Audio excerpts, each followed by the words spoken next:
April 1945, the Führer bunker. Berlin is burning, and Adolf Hitler can barely walk to the bathroom. I mean, we're talking about a guy who once commanded the largest army in Europe. Now he's shuffling down a concrete hallway like he's auditioning for a zombie movie. Every 20 meters, he has to stop and catch his breath. His entire body's shaking. Drool's coming out of his mouth. His personal guard is watching this happen and thinking, what the hell happened to this guy? Well, let me tell you a story about a doctor, a briefcase full of questionable substances, and 9 years of extremely bad medical decisions. This wasn't just illness. This wasn't just stress from losing a war. This was addiction. To stimulants, to painkillers, to a nasal treatment that his doctor applied 50 times in 75 days. Hitler's personal physician turned the Führer into history's most powerful substance abuser. And somehow, nobody stopped him. How did we get here? And how did one quack doctor with a suitcase full of drugs accidentally become the Allies' greatest asset by turning Hitler into a trembling wreck? Buckle up. This is going to get weird. Quick note before we dive in. This is an educational documentary about medical malpractice and substance abuse during World War II. Drug names are mentioned in historical context only. This doesn't promote drug use. It's about how Hitler's doctor accidentally sped up the end of the war by destroying his patient's brain. All right, let's meet the doctor. 1936. Hitler needs a personal physician, someone trustworthy, someone with impeccable credentials, someone who understands the medical needs of a world leader. So naturally, he picks Dr. Theodor Morell. Morell's resume? Treated venereal diseases in Berlin's red light district. That's it. That's the qualification. You know, exactly the guy you want when you're running a country. Nothing says qualified physician like specialized in treating syphilis for Berlin's underworld. But Morell had one skill that apparently mattered more than medical competence. He was great at making Hitler feel better, fast. Stomach problems? Morell had an injection for that. Fatigue, injection, general malaise? You guessed it, injection. Hitler loved this guy. Finally, a doctor who didn't give boring advice like get more sleep, or reduce stress, or maybe don't invade Russia in winter. Morell just pulled out a syringe and made the problems go away.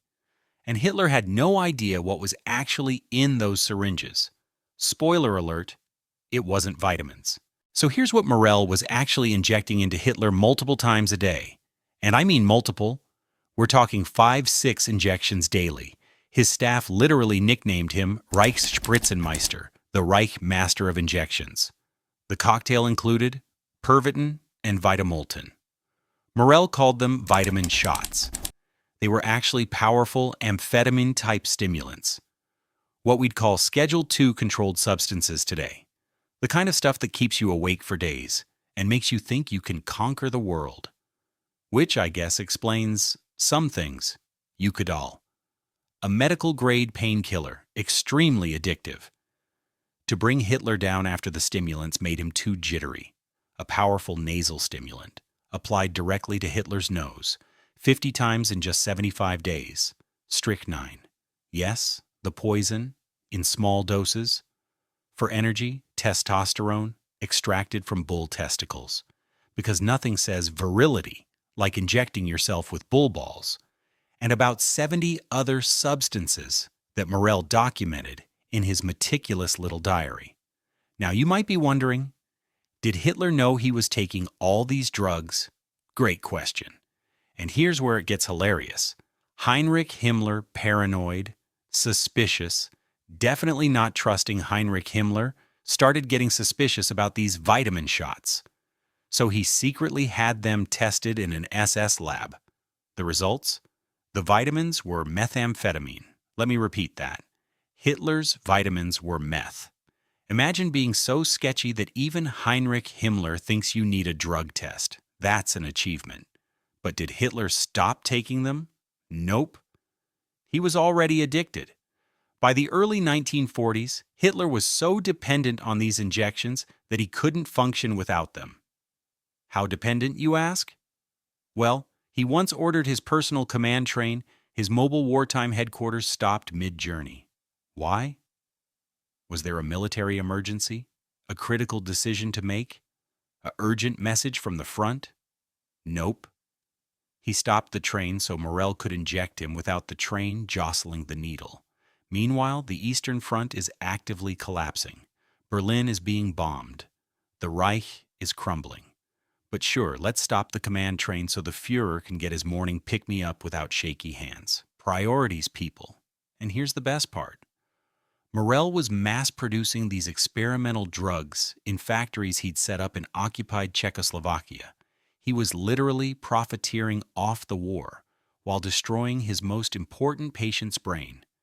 Capitalism and quackery. A perfect combination. But Hitler wasn't the only one hooked. The entire German military was running on this stuff. Germany invented and mass-produced Pervitin in 1937. By 1938, you could buy it over the counter. No prescription needed. Just walk into a pharmacy and pick up some meth, like aspirin. The German military loved this stuff. It kept soldiers awake for days, eliminated fear, increased aggression, made them feel invincible. In spring and summer of 1940 alone, just a few months, 35 million stimulant pills were delivered to German forces. 35 million. That's not a military. That's a pharmaceutical distribution network with tanks attached. Tank crews took them to drive for 72 hours straight. Pilots took them for long-range bombing missions. Infantry took them before assaults. The Blitzkrieg wasn't just a military strategy. It was a business model for Pervitin manufacturers. But by 1944, the consequences were catching up, especially for Hitler, and they were about to get much, much worse. September 1944. Berlin. Hitler's been complaining about pressure in his head, sinus problems, trouble concentrating. You know, the kind of thing that happens when you've been injecting stimulants for 8 years. Dr. Irvin Giesing, an ear, nose, and throat specialist, has been treating him with a powerful nasal stimulant. Over 75 days, Giesing applies this substance to Hitler's nose more than 50 times. But on one particular day in September, Giesing makes a miscalculation. He gives Hitler too much. Hitler turns deathly pale. His pupils dilate, his heart's racing. He can barely stand. He almost collapses. Giesing has accidentally given the Führer an overdose. So let me get this straight. The man responsible for killing millions of people almost died because his ENT doctor couldn't measure cocaine properly. That's some Shakespeare-level irony right there. But here's the kicker. Hitler survived the overdose. And you'd think maybe, just maybe, he'd reconsider the whole letting doctors inject mystery substances into my face thing. Nope. He told Giesing, "Now my head is clear again. This treatment is a wonderful thing." Another time, "Put that treatment in my nose again. I have important things to do today." Important things, like making strategic military decisions while high on cocaine. What could possibly go wrong? By April 1945, Hitler was falling apart. And I mean literally falling apart. Hans Rattenhuber, head of Hitler's personal security, was with him almost constantly in those final weeks. And what he witnessed, he later testified about after the war. According to Rattenhuber, Hitler in April 1945 was barely recognizable. The Führer walked, dragging his feet. Not only his hands, but his whole body were shaking. Not just a hand tremor, his entire body. Uncontrollable shaking. In the morning, he was forced to come to his senses with the help of regular stimulating injections. Translation: Hitler couldn't get out of bed without a drug hit. To walk even 20 to 30 meters, Hitler made at least one rest stop. 20 to 30 meters. That's like 60 to 90 feet. The length of a small hallway. He couldn't walk down a hallway without stopping. Drool dripped from the corners of his mouth. Complete loss of muscle control. brain damage, neurological collapse. His own doctors were convinced that his general state of health would not have allowed him to survive the long journey. Even the doctors who were causing this knew he was dying. But wait, there's more. And this one's my favorite. In July 1944, someone tried to blow Hitler up. The assassination attempt failed, obviously, but the explosion did something unexpected. It temporarily stopped his hand tremor. The bomb blast cured his shaking, at least for a few weeks. Hitler's actual response? That's not the way I would choose of curing it. Buddy, at this point, take what you can get. Medical options are clearly not working, but the physical symptoms were just part of it. His mind was going too. Albert Speer, Hitler's architect, and one of the few Nazi leaders who survived the war, visited the bunker in those final weeks. He later described Hitler's mental state as divorced from reality, which is a polite way of saying completely insane.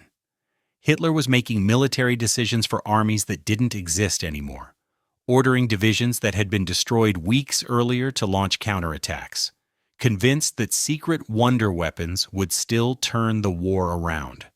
According to multiple witnesses, Hitler would forget conversations from hours earlier, repeat himself constantly, tell the same stories over and over, lose his train of thought mid-sentence, have violent mood swings, calm one moment, screaming the next, struggle to read maps and understand basic military reports. This wasn't stress. This was brain damage.